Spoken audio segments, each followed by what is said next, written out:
Hello friends, मी आम्रपाली गजानन तुरुकमाने खिल्लारे घेऊन येत आहे माझ्या वाचनप्रेमी या युट्यूब चॅनलवरती गलती किसकी या पुस्तकातली 38वी कहाणी सिपाही शोहर ने वर्दी का बेजा इस्तेमाल किया।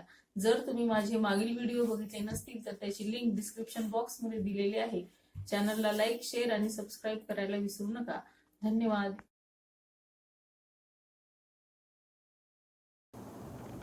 मेरा नाम तारा केतकर है। मैं गोवा के गांव में पैदा हुई और मेरी पूरी जिंदगी वहीं पर गुजरी है। मेरे पिता एक सरकारी विभाग में ड्राइवर थे। हम 4 बहनों और 3 भाइयों की देखभाल की जिम्मेदारी हमारी माँ पर डालकर वे बहुत पहले चल बसे। मेरी माँ को एक अस्पताल में उपचारिका के तौर पर काम मिल गया। उसने उसी नौकरी के सहारे बमुश्किल तमाम 2 जून की रोटियों का इंतजाम किया। इसी दौरान मेरी एक बहन और 2 छोटे भाइयों की मृत्यु हो गई। मेरी माँ ने शेष जीवित बच्चे अपने बच्चों की परवरिश जारी रखी। मेरे पति से मेरी मुलाकात एक पारिवारिक कार्यक्रम में हुई थी। उस समय मेरी उम्र 17 साल थी। वो पुलिस सेवा में वायरलेस ऑपरेटर के रूप में कार्यरत था। समारोह के दौरान उसके हाव भाव से मुझे ऐसा मालूम हुआ कि वो मेरी ओर आकर्षित हो रहा है। उसने मेरे साथ विवाह की इच्छा जताई। बहरहाल हम में से किसी को भी इसका विचार पसंद नहीं आया। इसका मुख्य कारण उसका पुलिस में होना था। हमने कुछ पुलिस वालों की ऐसी दिल दहलाने वाली दास्तानी सुन रखी थी कि उनसे हमें घृणा होने लगी। इसी नफरत के चलते मेरी माँ ने उस प्रस्ताव को फौरन ठुकरा दिया।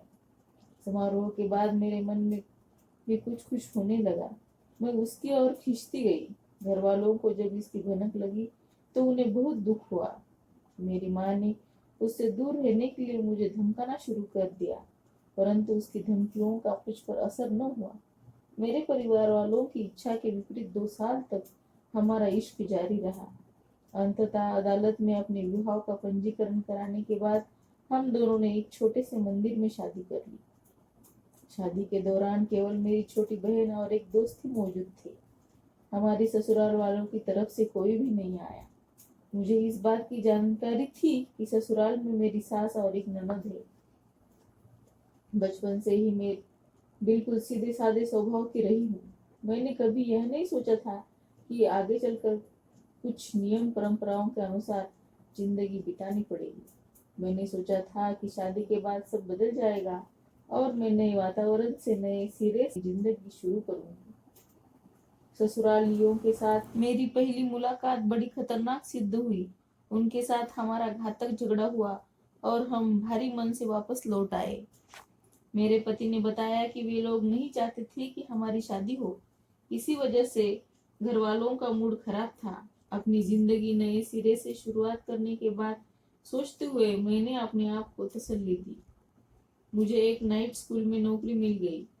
आने जाने की सुविधा को ध्यान में रखते हुए मैं अपनी माँ के मकान में एक अलग कमरे में रहने लगी।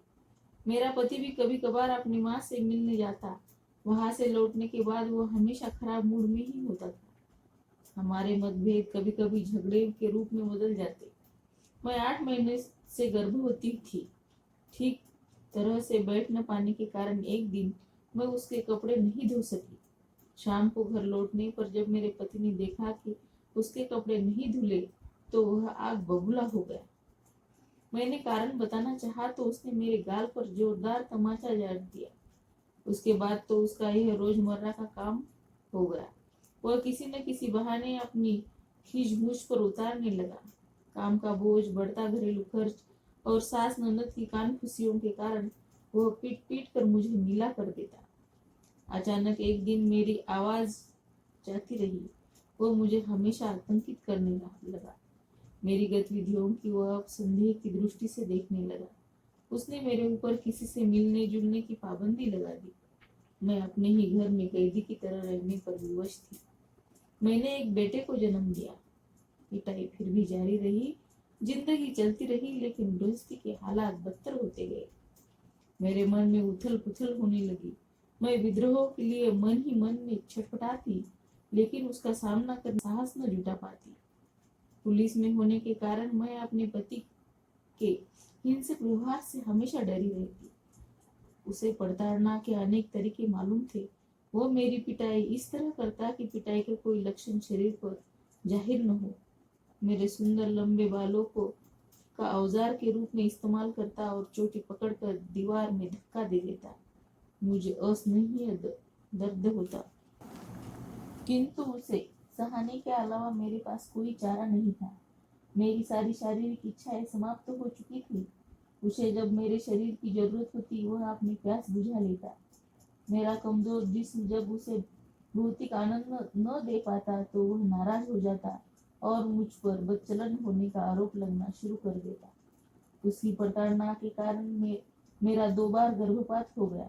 गर्भपात के कारण मैं बहुत कमजोर हो गई। एक बार तो ऐसा लगा कि जैसे अब मेरा जीवित रह पाना संभव नहीं है। इसके बावजूद मेरे पति की आदत में कोई बदलाव नहीं आया। अब तक मेरे एक बेटी भी पैदा हो चुकी थी। मैंने अपनी ओर से कुछ करने का फैसला किया।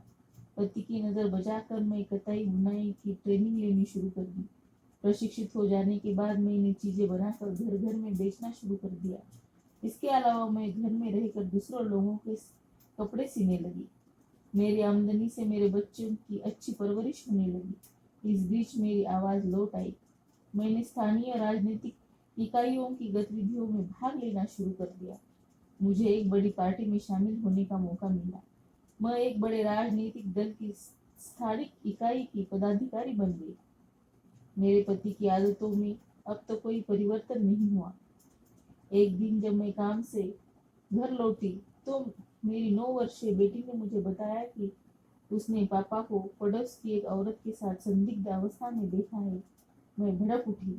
साहस जुटाकर मैंने उसके खिलाफ विद्रोह कर दिया। मैंने थाने में अपने पति के खिलाफ रिपोर्ट दर्ज करा दी। हालांकि पुलिस वालों ने अब भी उसके खिलाफ कोई कठोर कार्रवाई नहीं की है, फिर भी इस बात से संतुष्ट हूँ कि मेरे अंदर उसका विरोध करने की हिम्मत पैदा तो हुई। यह सब मेरी स्थानीय राजनीति के कारण संभव हुआ। मेरी जिंदगी का मकसद अब पूरी तरह बदल गया है।